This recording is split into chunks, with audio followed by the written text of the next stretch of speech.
Je pense que ça va démarrer, on va attendre un tout petit peu. On est à 5 430 212 participants, ou un petit peu moins. À 100 000 près. À 1 million près, c'est ça. Bon, allez, c'est parti. C'est parti. Donc, je suis Olivier Gentil, je suis le président de MyBestPro, cofondateur de Jury Travail qui vous accueille ce jour pour ce webinaire, donc cette webconférence sur les aides de l'État à destination des professionnels des secteurs hôtels, cafés, restaurants. On aime tant, on aimerait vous voir, on aimerait discuter avec vous, on aimerait vous payer des services. On ne peut pas pour l'instant, on en souffre tous. Donc, pour l'instant, ce qu'on peut faire, c'est essayer de vous aider. Donc, on a réfléchi avec mes collaborateurs pour essayer de trouver en fait les questions auxquelles on pourrait peut-être vous apporter des réponses ou des compléments de réponses. Aujourd'hui, j'ai le plaisir d'inviter donc deux professionnels qui vont essayer de nous aider à répondre à vos différentes questions qu'on a pu récolter ces derniers temps. Le premier, Maître Druino. Bonjour, Maître. Bonjour, Monsieur Gentil. Ravi d'être avec vous. Dites-moi tout, vous êtes où et vous êtes spécialisé en quoi? Alors, moi, j'interviens au barreau de Poitiers, donc dans l'ouest de la France. On a un cabinet qui est basé à Angoulême, Bordeaux, La Roche-sur-Yon et Poitiers, et bientôt La Rochelle. Et mon activité est une activité centrée sur le droit public, donc le conseil aux collectivités et aux entreprises qui travaillent avec les collectivités. Voilà, la relation publique-privée, on va dire, dans le droit public des affaires. D'accord, donc en termes d'aide de l'État, c'est un sujet que vous connaissez bien. Ma foi, j'ai été beaucoup sollicité au cours de ces derniers mois sur cette question particulière du soutien des collectivités, on va dire, de l'État en particulier, mais des collectivités en général, aux entreprises, et notamment aux entreprises de la restauration, de l'hôtellerie et de l'hébergement touristique au sens large du terme. Bon, bah écoutez, c'est parfait, vous allez pouvoir apporter des réponses précieuses à tous nos internautes. Et nous avons la chance aujourd'hui de recevoir un deuxième expert. Donc, il s'agit de Walter Gervason, qui est expert comptable et directeur associé du groupe Access BPGR et qui se situe, faites-nous rêver Walter. Eh bien, à trois endroits, à Paris, à Sofia et à Nice, donc principalement sur la Côte d'Azur. Malheureusement, eh bien, une zone, on va dire, sinistrée par cette pandémie, donc tout à fait au fait et on va dire, à l'aide de nos clients dans ces secteurs d'activité. Bon, bah écoutez, on a deux professionnels qui connaissent le sujet. Donc, on est directement sur, on a 45 minutes ou une petite heure pour pouvoir traiter l'ensemble des questions qu'on a pu récupérer. Donc, c'est parti. Il y a plusieurs, effectivement, sujets que vous souhaitez que nous évoquions. Donc, il s'agit tout d'abord des aides qui sont apportées à tous les professionnels qui sont réunis autour de nous aujourd'hui. Il y a quelques cas spécifiques parce que les aides, effectivement, de manière générique, sont faciles à comprendre, mais sont plus faciles à décrypter. Mais chacun a l'impression d'être dans une spécificité qui mérite un éclaircissement.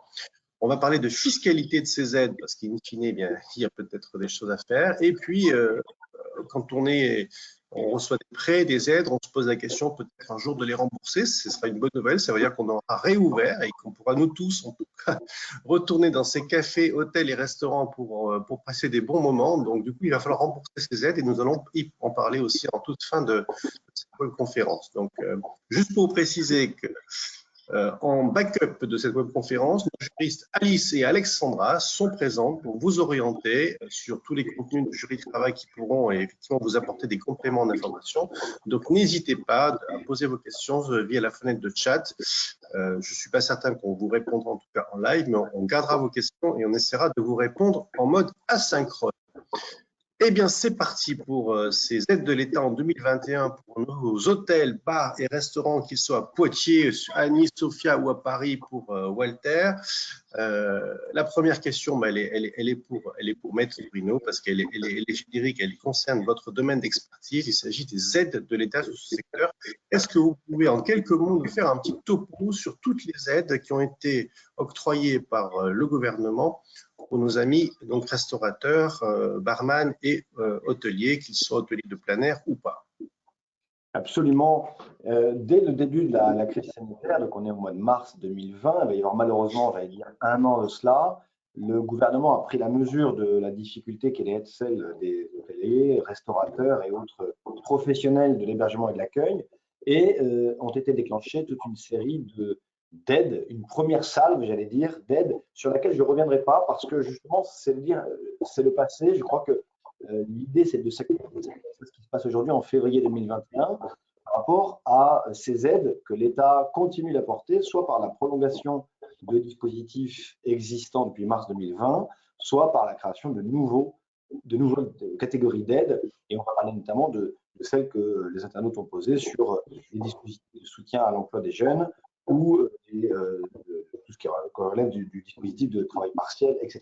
J'ai essayé de sérier ces catégories d'aides en deux grands thèmes. Ce sont les aides que je qualifie de principales et les aides qui sont un peu plus secondaires. La grande catégorie d'aides, c'est d'abord le fonds de solidarité. Le gouvernement a mis en place, dès 2020, un fonds de solidarité pour soutenir l'activité des entreprises de restauration, de l'hôtellerie. On ne va pas revenir sur cette catégorie, quoique on fera un petit peu quand même sur ce que dit ce décret dans ses annexes pour qualifier la typologie des entreprises concernées. Le fonds de solidarité, alors il serait, à mon avis, très fastidieux et un peu impossible de rentrer dans le détail des conditions d'octroi de ces aides. Il faut savoir que sous réserve de la perte d'un chiffre d'affaires entre 50 et 80% sur une période déterminée, il faut voir que le décret dont on parle, c'est un décret de mars 2020 qui a été prolongé et qui est prolongé. Il a été réécrit à de nombreuses reprises parce qu'il définit mois par mois les possibilités d'aide. Et là, on parle de subvention. On va y venir dans un instant puisque ça impacte directement cette notion de remboursement. Donc, ce décret de 2020, 30 mars 2020, il définit, alors il fait plusieurs centaines de pages, et il définit mois par mois les possibilités de subvention qu'il est possible de flécher sur les entreprises dédiées. Entre 1 500 et 10 000 euros sous forme de subvention. Quand on parle de subvention, on fait appel à une loi de 2000, donc une loi très ancienne maintenant qui a plus de 20 ans, et qui dit qu'une subvention, c'est un flux d'argent public fléché de manière conditionnelle sur une entreprise privée, mais sans condition de remboursement. Donc, ce qu'il faut comprendre tout de suite, c'est que les flux financiers qui arrivent du fonds de solidarité ne sont pas remboursables. C'est un point important. Il faut vérifier, bien sûr, dans les termes du décret, que l'on correspond à cette notion de perte de chiffre d'affaires, entre 50 et 80% par rapport à la même période l'an passé. Et le décret prend du mois de mars 2020 au mois de février 2021, mois par mois, et c'est la même typologie d'aide, entre 1 500 et 10 000 euros qu'il est possible d'obtenir sous forme de subvention. Ça, c'est, j'allais dire, parmi toutes les aides, la plus symbolique, la plus forte aussi, parce que c'est un fonds qui est doté de 7 milliards d'euros et donc le levier majeur mis en place par le gouvernement et les collectivités pour venir en aide directe sur le bilan direct des sociétés concernées par le flux d'une subvention. J'ai une petite question, si vous me permettez, maître, afin que personne ne soit stressé. Il reste encore des sous dans ce fonds?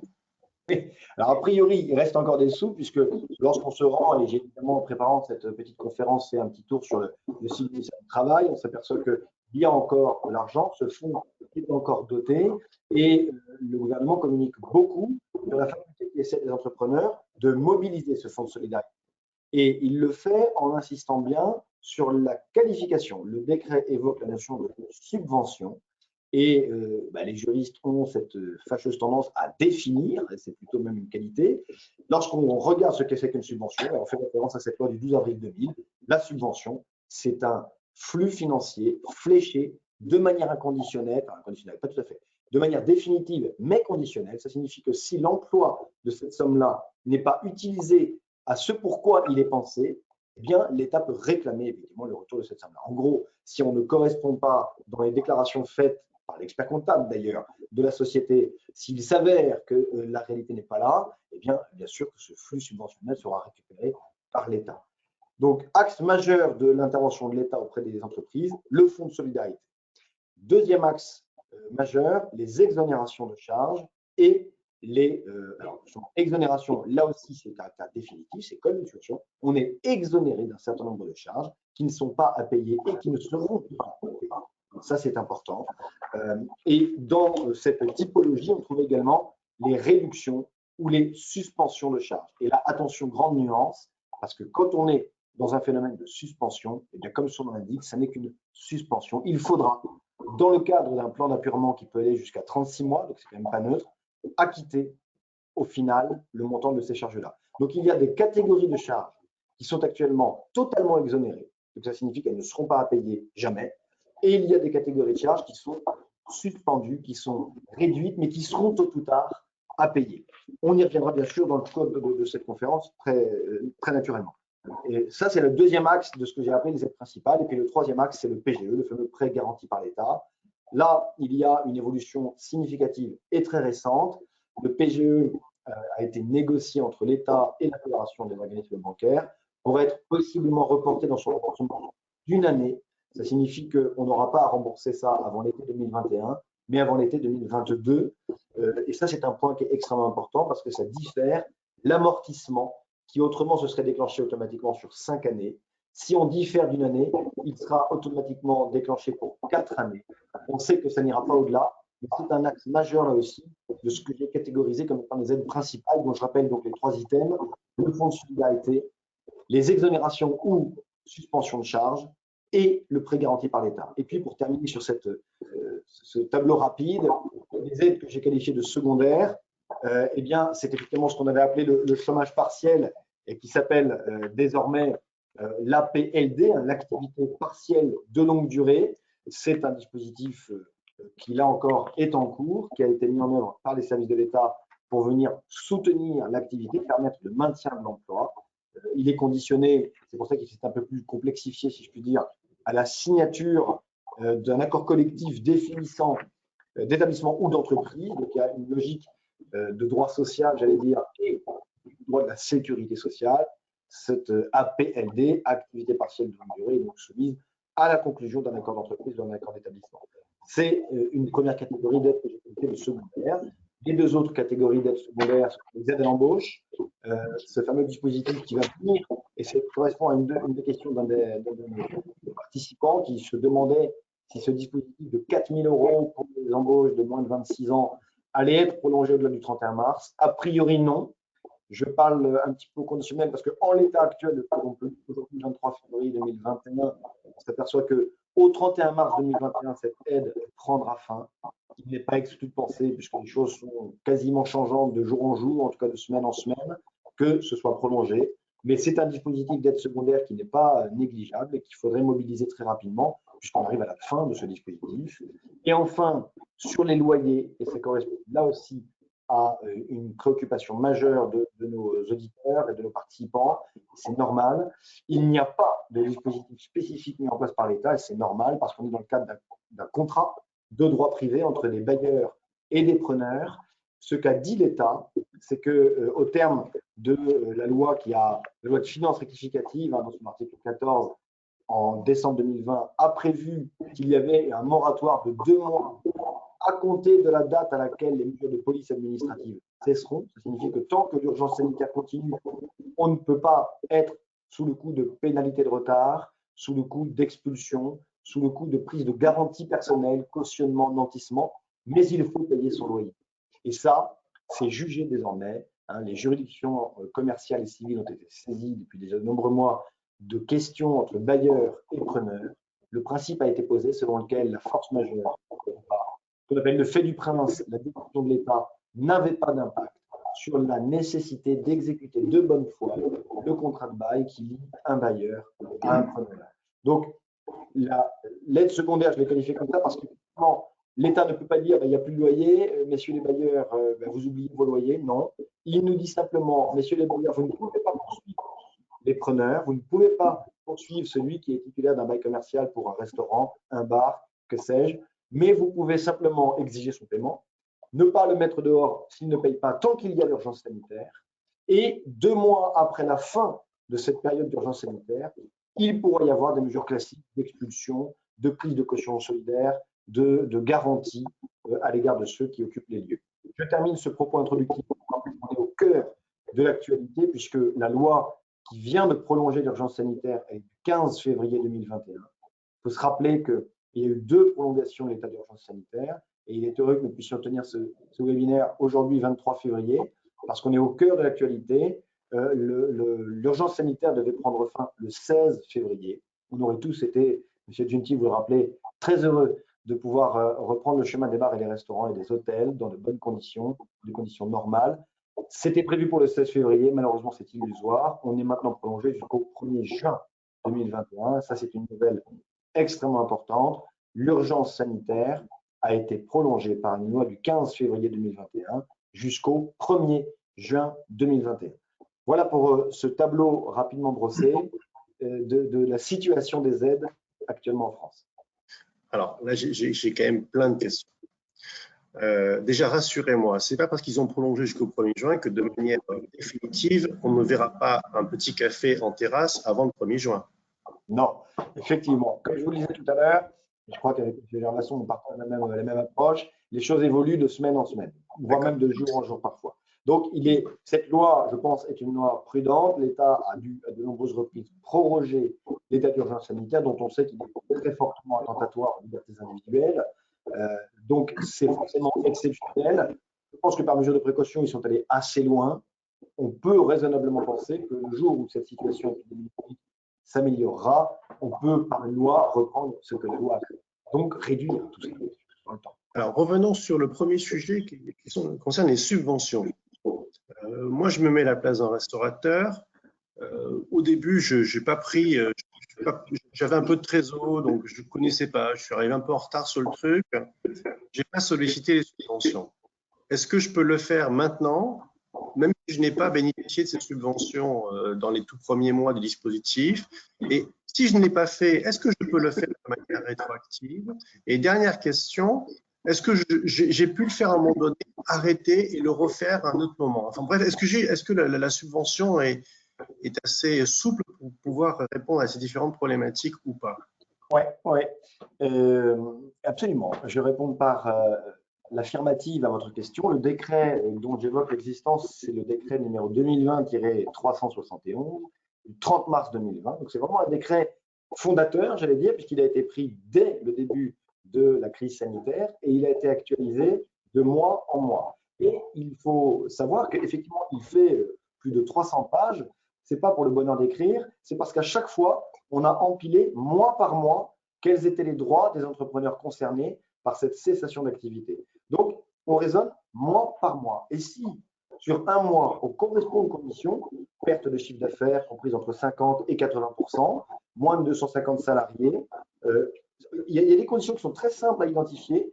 Si, à l'aide de son expert comptable, on est capable de les identifier, même 6 mois après, de dire là, je suis en février 2021, mais je veux pour juillet 2020, peut-être que je n'ai pas sollicité en source, je suis parfaitement en mesure de le faire maintenant, en remplissant les conditions, en disant sur ma situation bilancielle, je sais que je peux identifier une perte de chiffre d'affaires, je corresponds aux conditions d'emploi, et donc je la sollicite dès à présent. Parce qu'encore une fois, le décret est un décret mensualisé, si je puis dire. Il prend mois par mois, donc on parle de février 2021, janvier 2021, décembre 2020, etc. Bon, ça c'est une excellente nouvelle pour tous ceux qui n'ont pas osé. Donc, il n'est jamais trop tard pour revenir sur le passé dès lors que vous répondiez en tout cas aux différents critères. Et donc, je me retourne vers M. Gervasson. Donc, on se retrouve au mois de décembre 2020. Je pense avoir fait effectivement pas le bon chiffre d'affaires. Mais qu'est-ce qu'il faut que j'apporte comme preuve à l'administration pour pouvoir dire, ben oui, j'ai pas fait ceci? Parce que moi, généralement, je clôt mes comptes de manière annuelle et pas forcément mensuelle. Donc, comment arriver à démontrer mensuellement que par rapport à l'an dernier, effectivement, je n'ai pas réussi à atteindre les 50% de chiffre d'affaires de ce que j'ai fait à N-1? Alors, généralement, dans la mesure où on devient éligible au dispositif, il suffit de produire une attestation validée bien évidemment par un professionnel du chiffre qui approuve, entre guillemets, qui atteste la variation éligible afin de percevoir l'aide. C'est simplement la production d'une attestation. Donc, typiquement, l'expert comptable peut nous signer un document comme quoi le chiffre, effectivement, n'a pas été réalisé. Que ce sur soit la base de balance, ce genre de choses qu'il a forcément maintenant. Ça sera effectivement à partir d'éléments probants, donc la comptabilité. Il faut savoir on a quelques clients qui ont de leur propre initiative demandé des aides à tort, parce que là, effectivement, vous parliez de déclaration annuelle, mais dans le cadre de déclaration mensuelle, effectivement, il y a il y a un indicateur qui a permis aux impôts de refuser certaines aides ou au moins d'en demander la restitution. C'est par rapport aux déclarations de TVA. On s'est retrouvé des gens qui feraient demander des aides alors qu'ils n'étaient pas éligibles. Elles ont été versées, mais 15 jours après, on leur a demandé de les restituer. On a contrôlé derrière ce qu'ils avaient fait. Effectivement, dans la mesure où vous n'êtes pas éligible, on vous demande la restitution. Par contre, si vous êtes éligible, la production d'une attestation est tout à fait suffisante, que ce soit pour avoir une subvention ou pour l'octroi d'un PGE. Je pense que beaucoup de participants, enfin certains participants ont dû essayer de bénéficier de ce prêt, et effectivement, il y a une attestation qui a été demandée par les organismes bancaires. Bon, donc c'est un simple papier. Hein. Oui, mais c'est effectivement, quand on ne sait pas, parfois on ne fait pas.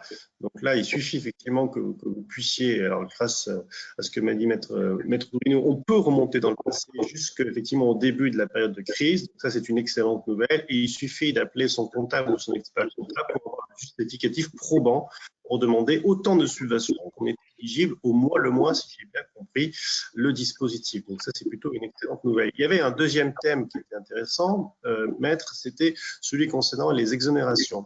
Vous parliez d'étalement sur 36 mois. Celui-ci se fait-il de manière automatique ou est-ce qu'il faut un peu pousser le trait avec l'administration, notamment les URSSAF, en disant je veux 36 mois, sinon rien? Alors, là-dessus, il y a bien deux notions distinctes. Hein. Il y a une notion d'exonération de cotisation. Oui. Je parle de la suspension, là. Ouais. Alors voilà, on viendra tout à l'heure là-dessus. Sur la suspension, le plan d'appurement doit être sollicité. Si vous ne payez pas les URSSAF notamment, l'échéance est automatiquement reportée. Mais elle est reportée sur une initiative qui va être celle des URSSAF sans qu'il n'y ait eu de démarche de la part de l'entrepreneur. Ce qu'il faut recommander, c'est le dialogue immédiat avec les services des URSSAF et les services qui contribuent, enfin qui perçoivent ces cotisations-là, parce qu'il faut entrer en dialogue avec eux pour démontrer, à l'aide notamment de son expert comptable, que la situation de l'entreprise justifie un plan d'appurement dont l'État nous indique qu'il peut aller jusqu'à 36 mois. Ça ne signifie absolument pas, et là il faut vraiment faire preuve d'une grande prudence, que ce sera automatiquement 36 mois. Ce que rappelle quand même, on va dire en préambule de ce type d'annonce le gouvernement, c'est que toutes les entreprises peuvent contribuer au regard de la situation du système de santé, au regard des besoins en financement de ce même système de santé, doivent participer. Et je rebondis sur ce que disait tout à fait très justement M. Gervasson. Attention à être très rigoureux dans la présentation de sa demande, parce que les entreprises dites profiteuses, c'est comme ça que l'État les appelle, sont très durement sanctionnées. Il faut faire très attention dans la présentation de sa demande pour dire j'y ai droit. Je sollicite un plan d'appurement qui peut aller jusqu'à 36 mois parce que mon expert comptable justifie de ce que je suis en situation de fragilité du fait du Covid. Je rappelle que le décret dont j'évoque l'existence du 30 mars 2020 exige deux types de déclarations. Une déclaration sur l'honneur de l'entrepreneur et de l'expert comptable qui dit il y a une situation de trésorerie due au Covid, et une déclaration qui dit je n'étais pas en difficulté avant l'apparition du Covid. Donc en gros, ça veut dire quoi? Ça veut dire qu'il faut justifier d'une causalité exclusive entre les difficultés de l'entreprise et le Covid. S'il y a une situation dégradée avant, on n'aura pas le droit à ce type d'aide, en tout cas pas dans l'ampleur. Donc ce que je dis et le discours que je vais faire passer, c'est attention à être d'extrêmement bonne foi, attention à bien travailler son dossier avec son expert comptable, son avocat également, et attention dans la relation aux services qui prélèvent les cotisations, à bien dialoguer avec eux pour justifier une nécessité d'un plan d'appurement jusqu'à 36 mois. Il n'y aura rien d'automatique, il faut discuter. Alors, nos internautes sont des serial entrepreneurs pour d'entre eux. Donc, certains, effectivement, donc un bar, un restaurant, un hôtel, et c'est déjà beaucoup de travail, mais d'autres, effectivement, aiment multiplier les plaisirs et donc, du coup, créent souvent une holding qui permet effectivement de gérer leurs différentes activités. Et ceux-là sont un petit peu perdus par rapport à la problématique. Donc, j'ai trois questions à ce sujet-là que nos internautes, je vais vous les lire et puis après, je vous laisse répondre. Peut-être M. Gervasson d'ailleurs. La première question, c'est comment se calculent les aides dans le cas où il y a une holding qui détient plusieurs restaurants, plusieurs bars. C'est pareil pour des hôtels. Deuxième question, mais c'est à peu près la même. Pour la prise en charge des coûts fixes, doit-on regarder chaque restaurant individuellement dans le cas où ils sont tenus par une holding, ou est-ce qu'effectivement on peut regarder la chose de manière consolidée, même si on n'a pas de compte consolidé?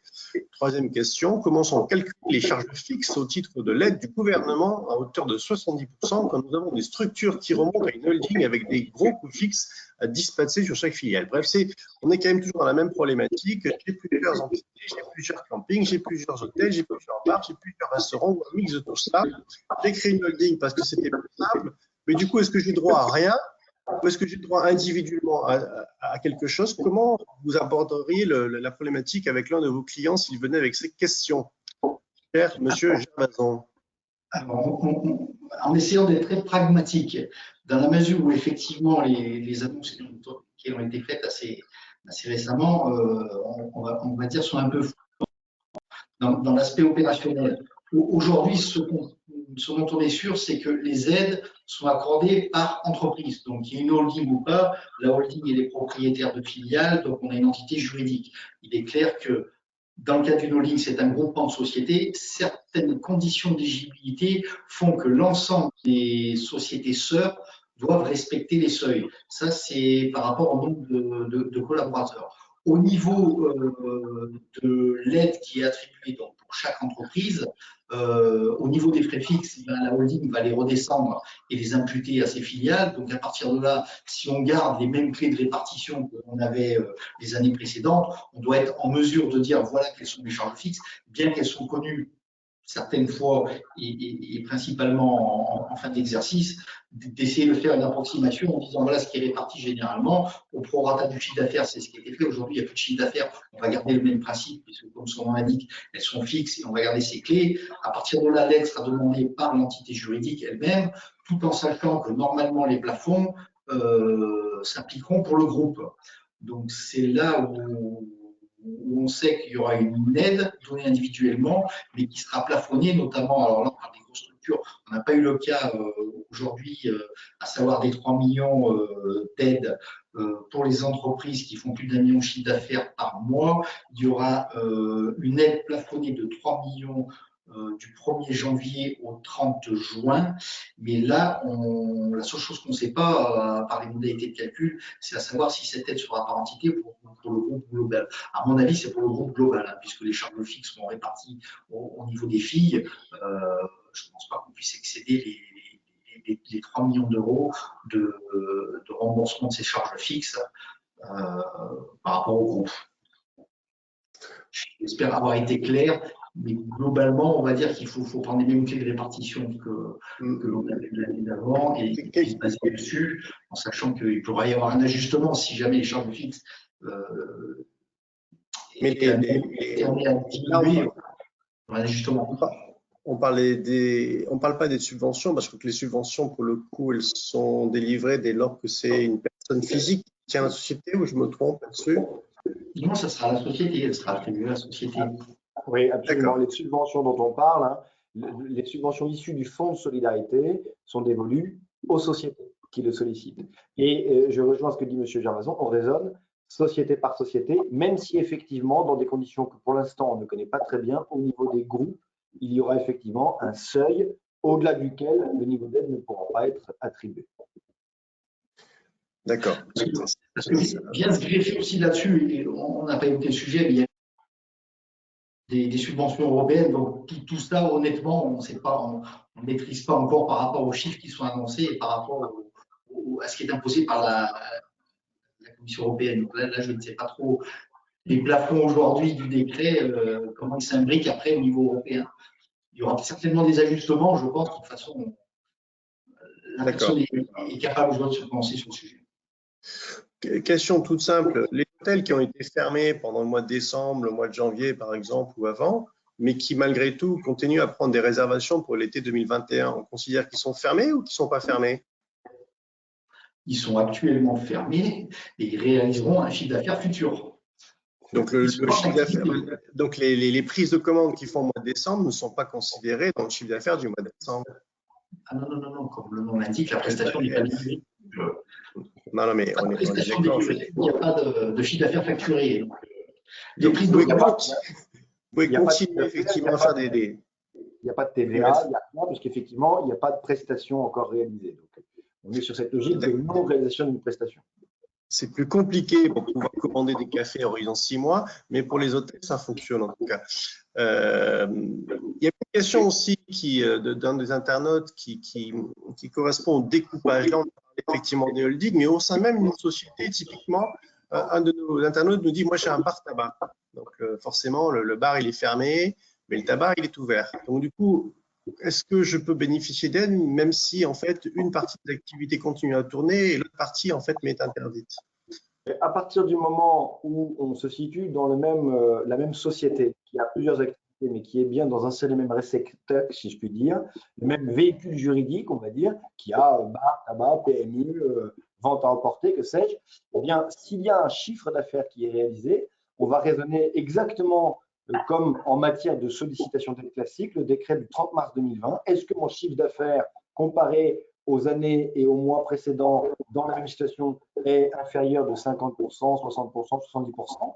Et si c'est le cas, je rentre dans la logique d'aide. Si avec l'activité résiduelle, si je puis dire, je parviens à arriver à un chiffre d'affaires qui dépasse les seuils, je n'aurai pas le droit à l'aide. L'aide, elle est vraiment calibrée en fonction d'un seuil. On est dedans ou on n'est pas dedans.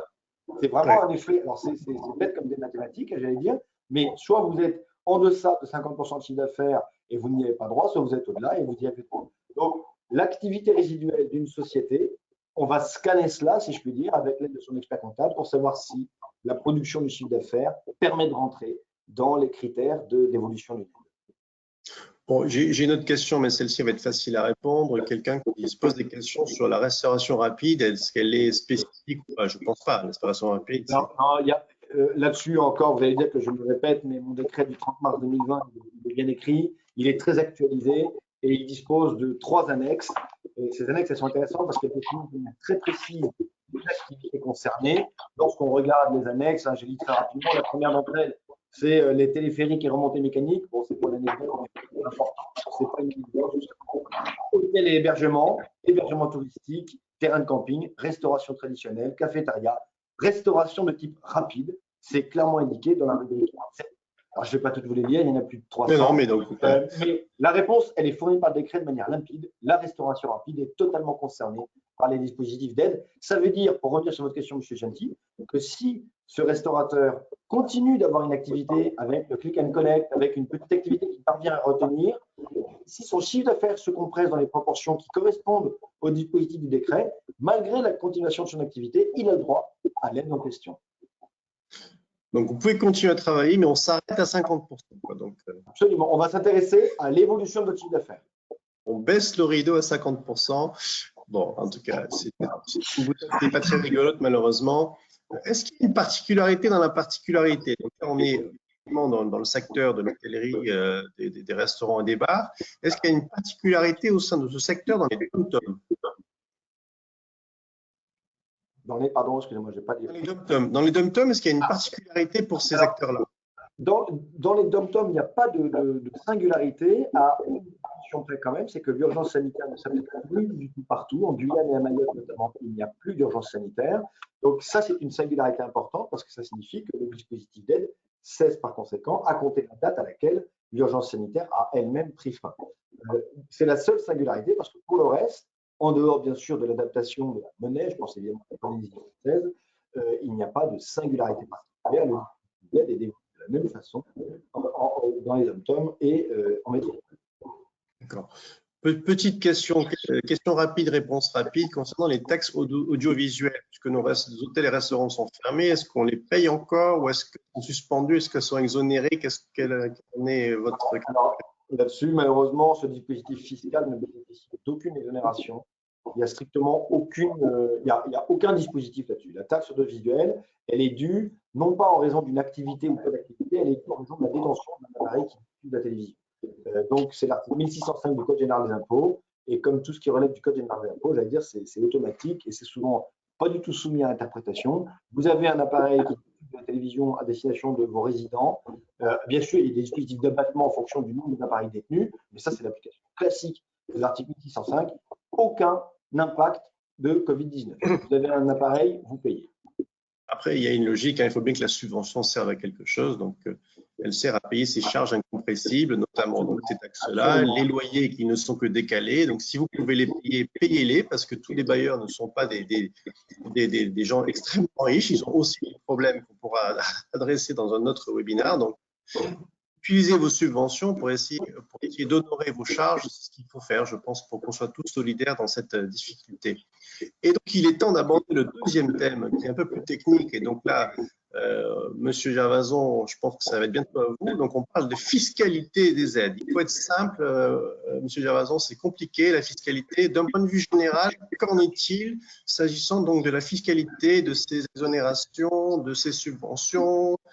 Alors, de ces prêts, il n'y en a pas, mais qu'est-ce que vous pouvez nous dire là-dessus de manière synthétique? Alors, très synthétique et très simple, eh bien, ce n'est pas fiscalisé. Donc, à partir de là, on ne peut pas faire plus simple. Une subvention reçue n'est pas fiscalisée. Ça, c'est la très bonne nouvelle. On ne nous donne pas d'un côté pour nous reprendre de l'autre. Ouais, non. Non, ça, c'est voilà, ça, c'est le vrai. On va dire la vraie bonne nouvelle, enfin, très bonne nouvelle d'un point de vue fiscal de ces subventions. Elles échappent à l'impôt. On ne va pas vous les donner d'un côté et vous les reprendre de l'autre en les taxant.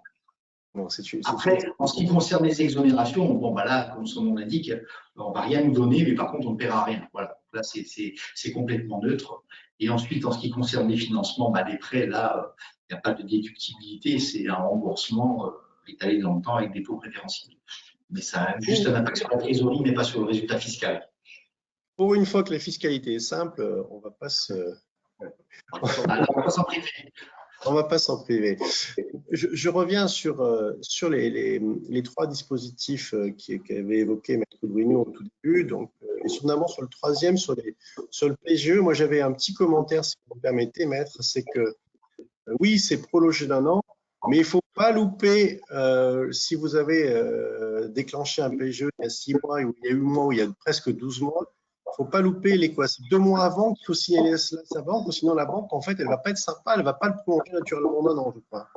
Oui, absolument. Et là aussi, je parlais du dialogue nécessaire avec les organismes sociaux. Le dialogue, il est de même nature avec le banquier. Le banquier, il a été un petit peu mis sous pression par les services de l'État pour participer pleinement à ce dispositif de soutien. La BPI, évidemment, y a pris sa très large part. Il faut dialoguer avec lui parce qu'effectivement, s'il n'y a pas d'échange, s'il n'y a pas de relation entre l'entrepreneur concerné et son banquier, lui, le banquier, va déclencher soit le remboursement immédiat, soit l'amortissement. Et l'amortissement va partir sur 5 ans. Alors, certes, comme le dit M. Gervason, avec un taux préférentiel, mais quand même, ça signifie que ça va impacter durablement sur les 60 prochains mois la trésorerie de l'entreprise. Une vraie réflexion à mener, une vraie prospective d'entrepreneur. Qu'est-ce que je fais? Est-ce que je le rembourse maintenant si je peux? Est-ce que je le décale d'un an avec ce différé qui me permettra de le rembourser non plus sur 60, mais sur 48 mois seulement si je le prends sur un amortissement? Donc là, il y a un plan de trésorerie. Il faut travailler en étroite collaboration avec son banquier et avec son expert comptable. Ça signifie que les prévisionnels, si tant est qu'on puisse prévoir quoi que ce soit malheureusement en matière d'hébergement et de restauration, mais il faut essayer d'approcher quelque chose de raisonnable pour savoir dans quelle mesure sur un plan de trésorerie on peut anticiper sur un remboursement dès le mois de juin de cette année ou en juin 2022 avec un remboursement total et entier ou un lissage et un amortissement sur les 5 ans qui viennent, sachant que un PGE ne pourra jamais être remboursé sur plus de 6 ans. Donc, on est dans un espace-temps, j'allais dire, qui est relativement contraint. Il y a des PGE qui ont été sollicités de manière parfois significative. Attention à cela, le dialogue avec le banquier est absolument crucial, parce qu'un gros PGE et un prévisionnel un peu dégradé, ça peut menacer de manière tout à fait significative la pérennité de l'entreprise. Les professionnels du tourisme s'en inquiètent évidemment, et il faut être là-dessus dans un dialogue pas quotidien, mais très régulier avec son banquier, assisté de son expert comptable. J'insiste sur ce fait, parce que l'expert comptable, il connaît l'historique de la société, il en connaît avec l'aide de l'entrepreneur les prospectives, et il faut présenter quelque chose qui soit aussi rassurant que possible pour le banquier partenaire. Alors, je suis parfaitement d'accord. Discuter est une condition nécessaire avec tous les acteurs et notamment avec les banquiers. Et puis, une fois dans notre vie, si vous voulez prolonger de 12 mois, vous pouvez faire, même si le banquier n'est pas d'accord. C'est bien ça, hein? Absolument. Vous pouvez tout à fait dire, je décide de prolonger d'un an le différé de paiement. On est sur un différé. Et on a bénéficié d'un PGE, mettons, en mars ou en juin de l'année dernière. Si vous l'avez eu en juin 2020, vous êtes tenu de le rembourser en juin 2021. bien, vous pouvez dire à votre banquier, et attention, il faut le dire 2 mois avant, je vais solliciter la prolongation, le différé d'1 an, je rembourserai en juin 2022. Le banquier n'a absolument, quelle que soit la situation d'entreprise, absolument pas la possibilité de venir dire, pas du tout, je prononce ce qu'on appelle la déchéance du terme et je vous impose maintenant de rembourser la totalité de votre PGE. On n'est pas du tout sur une catégorie de prêt classique. C'est un prêt, comme son nom l'indique, garanti par l'État, raison pour laquelle on peut exiger la prolongation d'un différé. Et je pense que ce n'est pas vous, maître, qui allez me contredire. Écrivez, envoyez un email, écrivez un courrier. On ne sait jamais comment ça se passe avec votre banque. Laissez une trace incontestable, n'est-ce pas, cher maître? Absolument. Vous voyez, je parle sous le regard de mon grand-père, fondateur de 1927, qui me disait, le droit, c'est pas compliqué, c'est prouve-le. Eh bien, c'est exactement ça. Le droit, c'est pas compliqué, c'est prouve-le. À partir du moment où j'ai une relation contractuelle avec mon banquier, il me sert une prestation que je paye à travers des frais bancaires. Je suis en capacité d'exiger de lui un certain nombre de choses parce que l'État me le permet. La solidarité nationale me donne cette opportunité, mais écrivez, de grâce, écrivez pour dire je vous ai sollicité tel jour, telle heure, je demande expressément la prolongation de mon différé de paiement et je rembourserai en juin 2022 le crédit garanti par l'État que j'ai sollicité en juin 2020. À partir du moment où vous avez une trace, évidemment qu'on peut le recommander pour faire un mauvais jeu de mots. Le mail a la même force probante, mais encore une fois, souvenez-vous que la chose que l'on vous demandera, c'est de démontrer que vous avez bien, non pas négocié, mais demandé, dans le cadre des droits qui vous sont accordés à la faveur de ce plan de relance, un droit qui vous bénéficie et qui, ce n'est pas une faveur qui est faite. Il ne faut pas demander aux entrepreneurs de battre leur coupe ou de dire regardez, je suis un assisté. Ce serait vraiment leur faire insulte. Ils ont des droits que la solidarité nationale leur donne parce qu'ils sont producteurs, ils payent beaucoup d'impôts, comme nous tous. J'allais dire, c'est un juste retour des choses. On vit une période qui est absolument dramatique.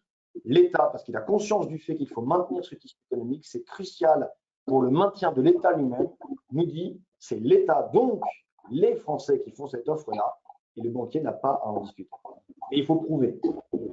On est complètement d'accord. Donc, faites confiance à Maître Bruno, à Walter Gervason, à votre avocat, à votre expert comptable. Écrivez tout ce que vous voulez. Ça, c'est absolument essentiel pour pouvoir démontrer le cas échéant si ça se passe mal. Et donc, alors, ce n'est pas un cas où ça se passe mal, mais peut-être un cas où ça ne se passe pas comme on voudrait que ça se passe. J'ai une question concernant, et voilà, j'ai l'impression d'avoir droit à une aide, je fais la demande, les services fiscaux, sinon me la refusent ou éventuellement ne me la versent pas. Que puis-je faire pour essayer, qui dois-je contacter pour essayer d'obtenir ce que j'estime être un droit, un dû?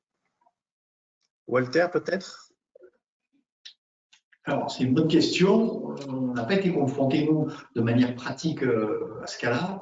Je pense que déjà, la première des choses, c'est d'appeler son service des impôts, son centre des impôts, puisque je ne vois pas pourquoi l'aide serait refusée si on est éligible et qu'on remplit toutes les conditions. Je ne l'ai jamais vu. Même les remboursements anticipés des crédits d'impôt aujourd'hui sont débloqués très, très rapidement. Donc, honnêtement, on n'a pas rencontré le cas, mais je pense que l'écrivant dans son service des impôts aux entreprises, ça doit être réglé immédiatement, sans faire appel au médiateur. Je pense que dans un premier temps, la première solution, c'est de solliciter le service des impôts et à savoir si c'est une question de fond ou de forme. Parce que si c'est une question de forme, c'est pas compliqué. Si c'est une question de fond, c'est qu'on n'est pas éligible. Je ne vois pas pourquoi une aide serait refusée si on est éligible. Oui, tout à fait. Oui, je partage ce point de vue. Hein.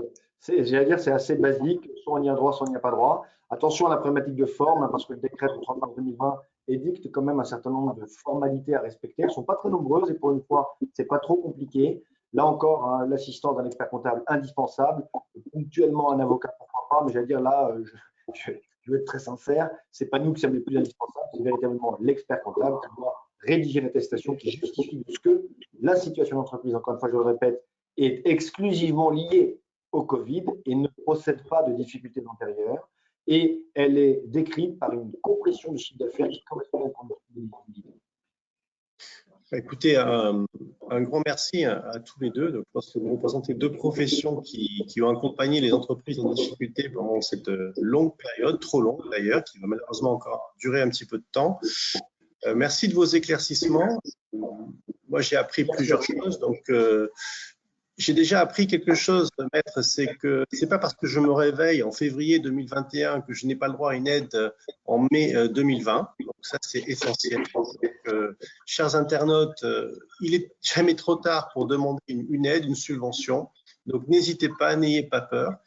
Et le deuxième conseil que je vous donnerai, si j'ai bien écouté M. Gervason et Maître Druino, c'est qu'il faut appeler votre expert comptable, appeler votre avocat, écrire, oser quoi. Il faut oser demander, laisser des traces. Et à la fin des fins, si vous êtes éligible à ces dispositifs, vous aurez effectivement vous aurez la raison pour vous et vous pourrez profiter de si vous êtes éligible de ces aides qui sont fort utiles pour vous aider à passer ce cap extrêmement difficile. Je ne sais pas si vous avez un mot à rajouter, l'un ou l'autre. Merci de nous avoir sollicités. Et puis effectivement, voilà, notre métier, c'est un métier de prestation de service, de contacter les entreprises jusqu'à ce que ça s'arrête, même au-delà. Exactement. Vous avez, en tout cas, chers internautes, les coordonnées de Maître Druino et de Monsieur Gervason sur la présentation qui figure en dessous de nos petites têtes là. N'hésitez pas à les contacter par mail ou par téléphone. Il se fera un plaisir de vous accompagner pendant cette phase délicate. Et je pense que c'est un investissement très rentable de les contacter. En tout cas, personnellement, si j'avais à le faire, je le ferais. Donc, je vous invite à être endurant, à être volontaire et tous ensemble, je pense qu'on va s'en sortir et très vite, je vous promets, on va venir dans votre terrasse de café, boire des cafés et un petit peu plus, sans doute, un peu plus tard, genre après le couvre-feu. Merci à tous, merci maître, merci monsieur Gervason et puis plaisir de vous retrouver dans d'autres circonstances. Au revoir à tous. Au revoir, merci. Au revoir, merci.